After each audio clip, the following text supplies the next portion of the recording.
Senior night was clearly a thing for a couple of our teams. Didn't go that great for some of our veterans. However, the most important is comebacks were crazy into this weekend for men's basketball, and the women have a regular season champion. We'll talk about who they are, as well as the top 4 seeds heading into the women's tournament this week. You are Locked On ACC, your daily podcast on the Atlantic Coast Conference. Part of the Locked On Podcast Network, your team every day.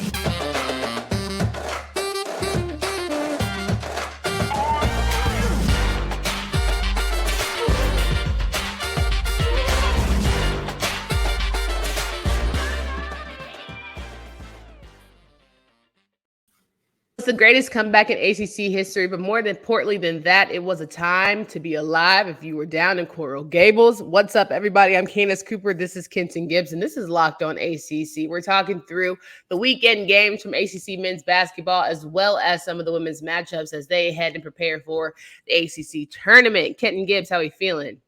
Was it a time to be alive in Coral Gables? But also, I'm feeling great. How about yourself? Feeling good, can't complain. Had a nice weekend doing CIAA tournament. Had a nice little hosting opportunity there, but now I'm back and better than ever, watching all the games, feeling like, Lord have mercy. What in the world happened? Take your eyes off of AC basketball for one moment and everything shakes up. Let's get right into it. As I said, first big upset, the biggest upset in ACC basketball history. That comeback was crazy. The Florida State Seminoles went into Coral Gables and came out with a dub, an 85-84 victory against the number 13 Hurricanes, which, can we just stop and say, all of the Hurricanes who have been in our comments on YouTube telling us how great Miami is, how we need to be giving them more attention and all the things. Now where you at? You better be commenting on this show saying sorry. I'll say this. I'll say sorry to the Miami fans. I'll say sorry. And I know what you're thinking. They blew a lead. Why are you saying sorry? Because I have screamed and lamented and lambasted this team all year long about their slow starts. I said, these slow starts are going to kill them. These slow starts, the slow starts, the slow starts. They said, all right, fine. We'll build up a good 20-some-odd point lead. Is that start fast enough for you? Well, you can't just go to sleep at the wheel after you get the start. But you should have finished the speech, Kenton. You should have said, and you got to finish. It's my fault. That's what I'm saying. It's my fault because I didn't tell them that finishing was important because they were so good at it that I thought, y'all are going to do what you have to do at the end of the game to close this thing out. You know, just get started better. And they said, Ken, we're going to give you one or the other. We're going to give you, Uchi Wally or one mic. What you want, dog? We can't give you both. We can't give you both. We're going to show up for the first half or the second half.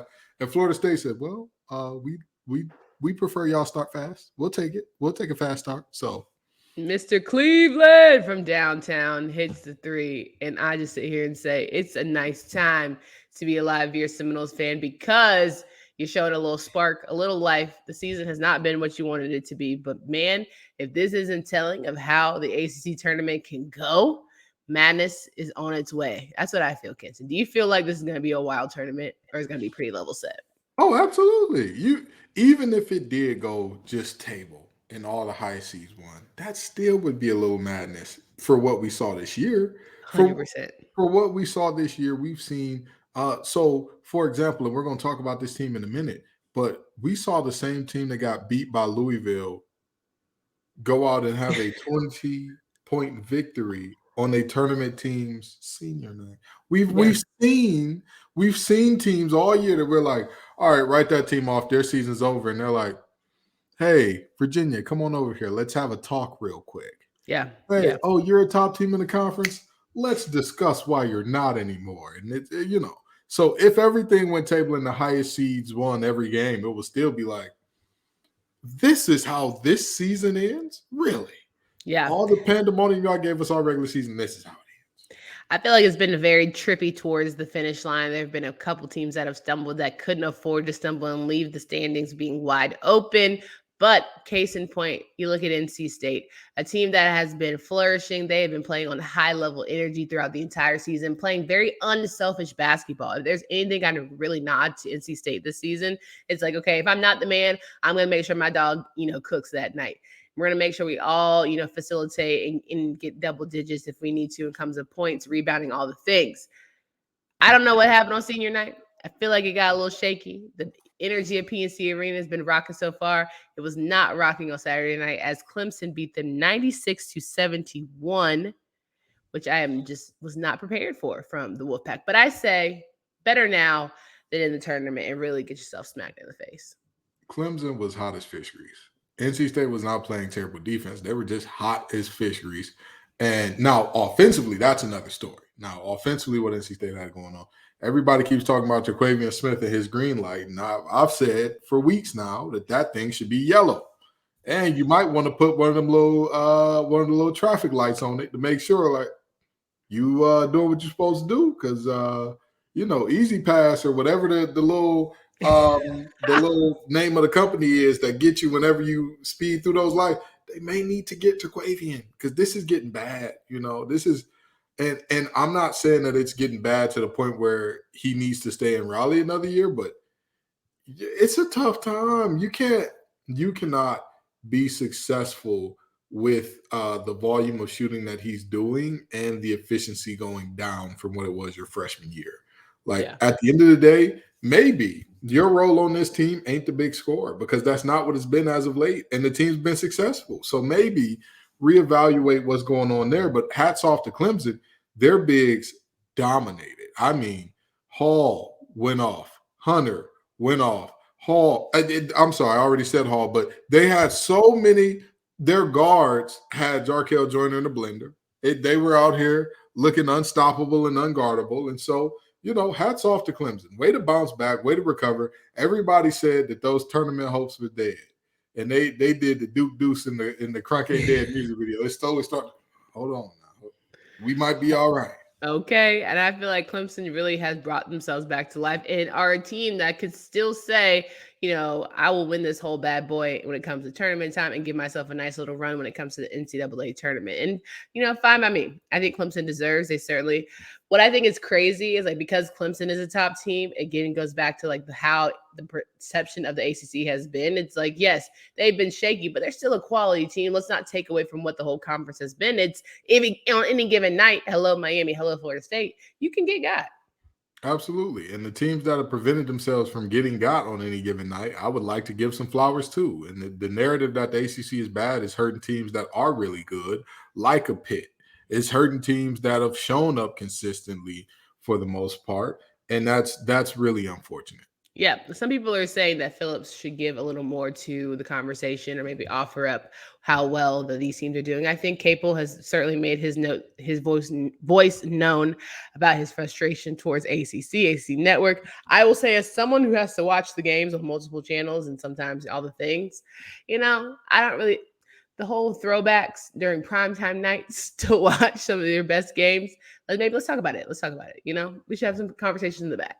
Hey, Bally, I got $5 if y'all need some help. You know what I mean? It ain't much, but, just try to buy some rights with it. You know what I mean? See right. What Commissioner Phillips will say to you. Maybe he'll give you a minute of his time for the $5.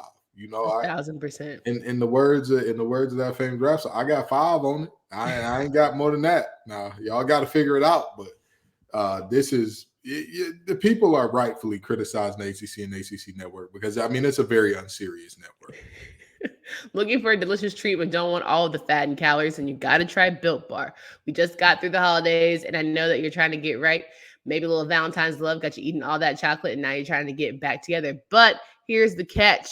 When you want 100% covered in real chocolate and you have low in calories and fat and all the things, Built Bar is the place to go. They got delicious flavors, churro, peanut butter brownie, coconut, almond, and everything you could possibly want. Now at Sam's Club and Walmart. That's right. Head to your nearest Walmart today. Walk up to the pharmacy section and grab yourself a box of Built Bars. You can pick up a 4-box of cookies and cream, double chocolate, or coconut puffs. If you're close to Sam's Club, run in and grab a 13-bar box with our hit flavors, brownie batter, and churro. I promise you can thank me later. Rock and rolling, Kenton Gibbs here, talking through some of the ACC men's games.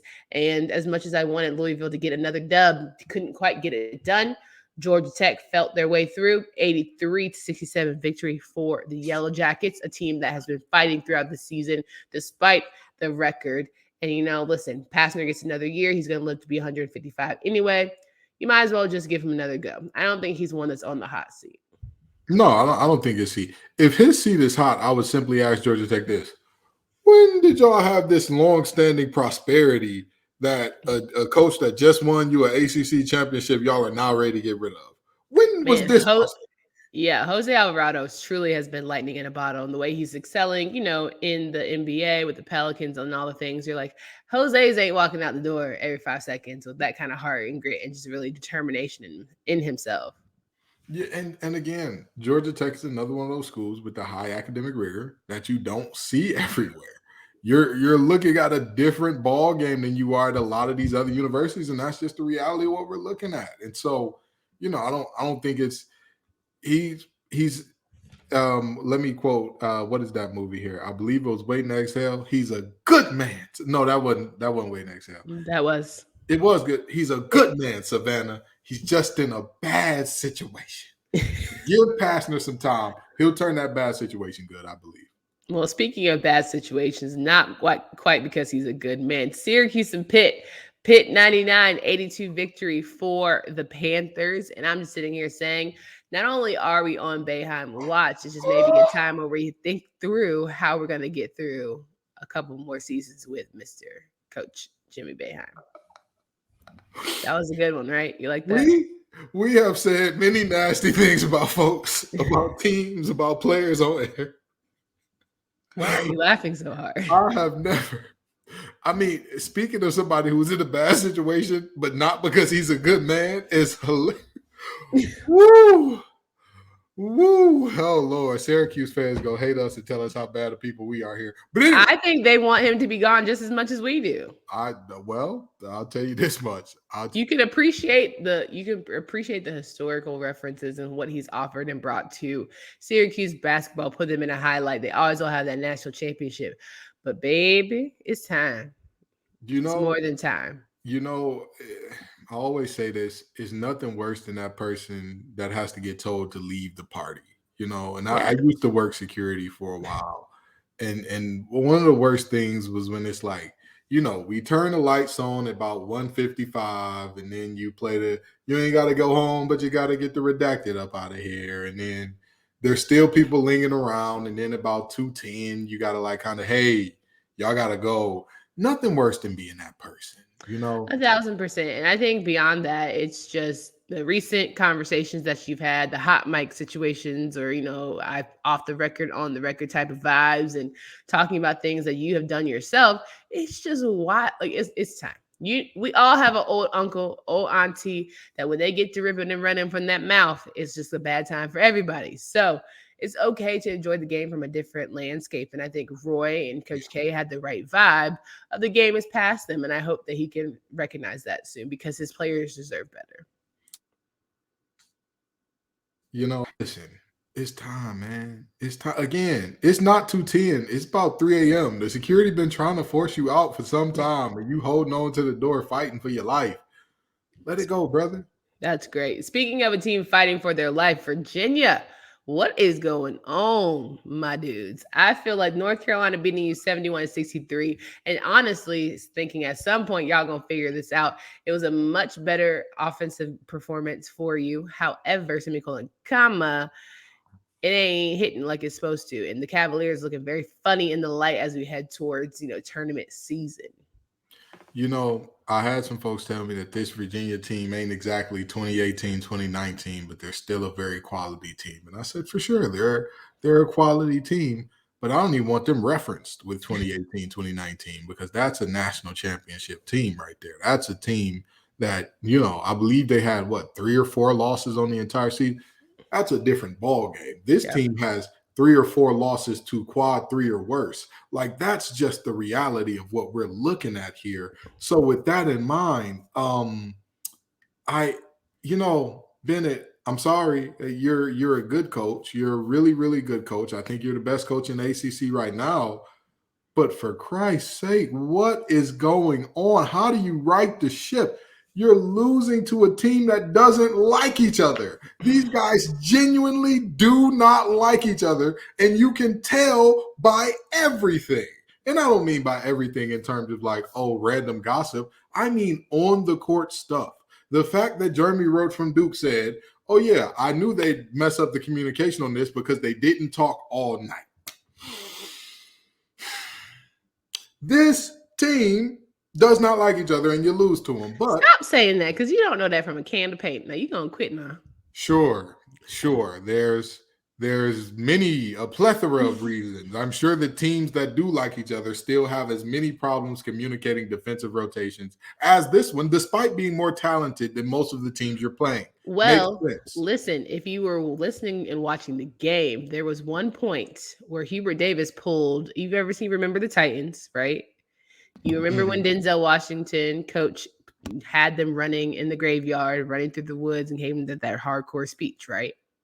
Yeah, I remember that.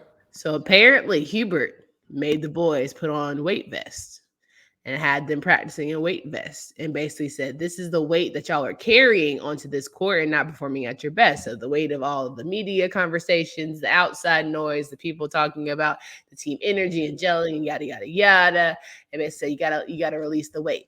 Now, whatever works for you, Dean Smith apparently did that method too, but I think for different reasons. However it goes, he's trying with the whole, like, you got to take the weight of all that is outside of this being on the floor to heart.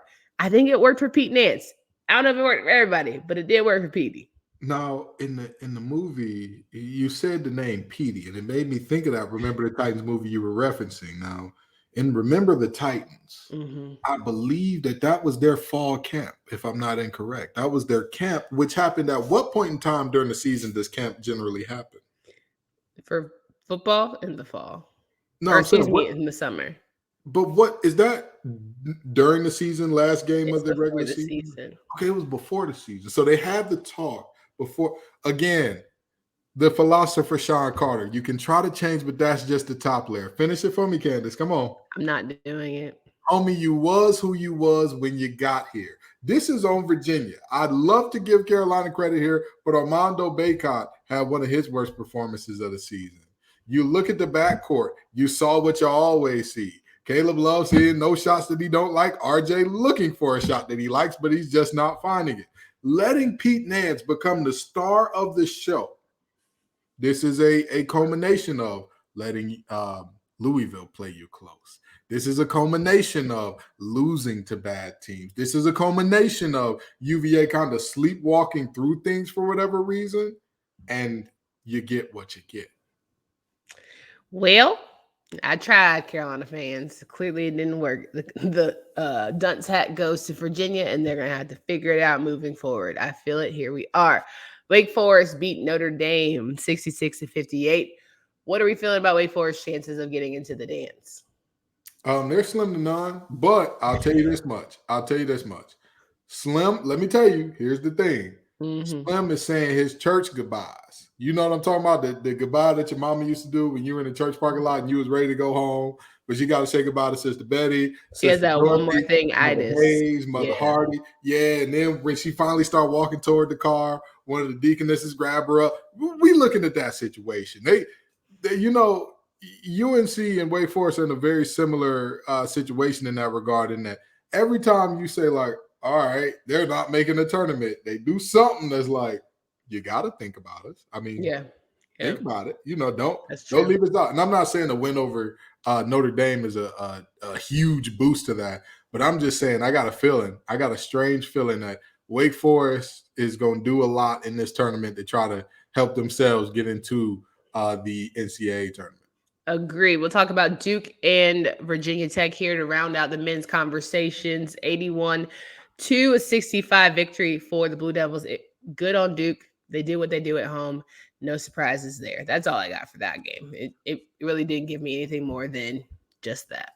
Yeah, I mean, this is the Virginia Tech team that we've seen all year, and this is the Duke team that we've seen at home all year. They're a very different team in Cameron. You know, I think that this senior night may go better for them than their last because there's a lot less pressure. It's not their senior night. No, I'm not saying this one. I'm saying the next game, which is their senior night, may go a lot better because there's a lot less pressure on this one than there was their last senior night with, you know, being Coach K's last senior night and all the pomp and circumstance surrounding that. So this Duke team is finishing the season on a strong note. What senior night you talking about? The one against NC State? Yeah, are they not at home for that? They are. Do you think that it's going to go well for them? I think they've got a pretty good chance of it going well for them. Okay. Okay. Hey, I'm just curious. Cool. Listen, the fans here said that I never pick against NC State and say nothing bad about them. Here you go. I'm giving you one. There you go. Locked On ACC listeners, I believe Duke will win at home senior night against NC State. Finally, I disagree, but here we are. All right, we talked all we need to talk about for the men. 2 segments full. The ACC Women's Tournament is starting on Wednesday, and we got a clear regular season champ. So shout out to Notre Dame for getting that thing done. Notre Dame, Louisville. We also have Duke, and we also have our girls out of Blacksburg, Virginia Tech here. They're going to be your top 4 seeds heading into the tournament. And it's an exciting time because Louisville ended on a great note. That 68-65 victory over Louisville was just a nice stamp on what has been at times up and down season for them, but ultimately being able to pull out that regular season championship and get that top spot heading into this week of tourney matchups. Absolutely. I mean, again, the ACC has been for quite some time a slaughterhouse in terms of women's basketball. You can say what you want about men's, but this women's basketball, baby, you are not coming through this conference and saying, oh, yeah, there's a ton of easy wins. And then on top of that, the top teams really are top teams, and they perform like it consistently. Great to see. But, yeah, this tournament is going to be fun, you know. The reality is NC State has not, and this is a fun fact here, NC State has not lost a single ACC tournament game in the 2020s. That streak will be broken this year. Who will break it is the question. Well, dang, that's a nice way to start our ACC tournament coverage. But let's also let's get through these games. I'm sorry. That was a nice stray for your girls. That's unfortunate, though. I mean, listen, again, I'm trying to be fair. I'm trying to be fair and balanced. And also, all of these things got to come to an end at some point in time. This is a team that's looking at injuries everywhere. Diamond Johnson has her injury situation. Jada Boyd has her situation. River Baldwin is saying, you know, it has to end at some point in time. This is probably the time that it's going to end. I'd love to be wrong, but it's probably not. 100%. All right, let's talk about this 45-41 victory for North Carolina Tar Heels beating number 11 Duke at home on their senior night. Rough for you girls in the Devils outfits, jerseys, and all the things. However, semicolon, comma, if anything, get a punch in the mouth right now so it can fire you up and want that lick back for tournament time. That's all I'm saying. I'll tell you what, that North Carolina women's basketball team, when they want to, they can play some suffocating defense. Yeah. They can play the type of defense that just makes a game ugly, nasty, mucky, downright disgusted. But you know what? It's worked out in their favor more often than not. When they slow these games down and make it each possession, each bucket matters, they've seemed to come away with them more often than not. So, you know, in this game, you want to give Kara Lawson their love because that team has been consistently the best in the triangle this year out of 3 really good teams. But the reality is North Carolina walks away from this saying, hey, we got our last lick in on y'all senior night, which, I mean, we've seen before. So, you know. 100%. And sweeping Duke for this season is definitely something that is very high on North Carolina's list. Miami and the Cavender Twins took on Virginia, beating them 85-74. Great win for the Hurricanes. Clemson upset Florida State 74-61. Listen, Florida State. Woo! I don't know what these girls are. They're also an up and down. Should be great. Also have a freshman leader who is figuring things out for herself as well. But nice little punch in the mouth sometimes wake you up. That's what Seminoles certainly needed today. But that's the thing. When you have a freshman leader, that they're going to be mercurial because they're young. Yeah. They don't know the ups and downs. They don't know what they don't know. And as Latson gets more time in and as she gets better, she'll learn more of the game. She'll be more consistent and all that. But even around that, there will be more players saying, wait a minute, y'all got the ACC newcomer of the year. I want to come play with her. Right. I want to make things happen with her. She's the future of the conference. Let's rock with her, and you'll see what happens from there. But right now, again, there's a young team that, you know, your stars are young. You make mistakes. You kind of live and grow from that. Boston College beat Wake Forest 73-63, while NC State was able to take on and handle Pitt 68-63. And sometimes I say, Pitt this year should be your gimme game. was a struggle for NC State, but they ultimately were able to win it. Like you mentioned, injuries are going to be a factor for them. Having to play multiple days might be a factor for them. So that streak will be ending. However, semicolon, comma, it's nice to see a new champion potentially be crowned for women's championship. Maybe not for you, maybe for everybody else. And that's what Westmore should be hanging his hat on at the moment. Like, hey, we done won so much. They finally it's nice to see somebody else getting that. You know what I mean? I feel it. But in more serious news, the reality is this is going to be a very exciting tournament. You know what I mean? This is not, again, I never want to be that person who's like, oh, if this team isn't good, then it's not going to be. No. This is going to be an exciting tournament. Is this finally Kitley's year? That's one of the big questions. Come on, somebody. But then you say to yourself, is Notre Dame experienced and seasoned enough to finally put together the full rigmarole? Because we thought last year that it was going to be Notre Dame, NC State. That's going to be the game, or Louisville, NC State was supposed to be the game, but Notre Dame kind of crashed that party a little bit. And then I believe that either way you look at it, you're asking yourself, is this Notre Dame's year? Can they finally put it together? Is Olivia Miles and company going to be able to get it done there? And you're looking around saying, is Louisville? They've come on late. They've gotten better late. They're getting healthy. They're getting all the things that they need and winning games late. Are they the team? Can Florida State and this freshman upstart in Latson make it happen? Are they going to surprise somebody? And, of course, you got the old battle-tested veterans that you're looking at and saying, I mean, y'all have been meh all year, but let's be honest, back-to-back-to-back champs, you want to count them out. I want to count them out, but it's always hard to count out Westmore in the crew. So this is going to be, and of course, Kara Lawson, Celeste Taylor and company, I could keep going on for days and days and days, but the reality is this is going to be an extremely exciting tournament. I just could not forget Kara Lawson and Duke because Celeste Taylor has been just phenomenal this year, and it would be a shame to forget them. Virginia Tech beat Georgia Tech 65-52. Elizabeth Kitley, arguably the ACC Player of the Year. Do we agree on that? Ain't no argument. That's okay. the Player of the Year. Cool. Thank you so much. Kara Lawson, Coach of the Year. Argument there? We feeling that one? No argument. No argument. Cool. Love that. You know, I think Freshman of the Year would go to Tania Lawson from Florida State. Feel that one? Yeah. I'm just glad. It's very rare for us to be on the same page, but I feel the same page vibes. Again, excited about the ACC Women's Tournament. It starts on Wednesday. The first matchups will be Virginia and Wake Forest, Pitt and Clemson, and Georgia Tech and Boston College. Lots of good games, great opportunities for these women to get some opportunities potentially into the NCAA tournament should they win. Not necessarily these teams here, but as we get more into the tournament, there's certainly going to be NCAA tournament as we get to the ACC tournament, there's going to be NCAA tournament implications. There it is.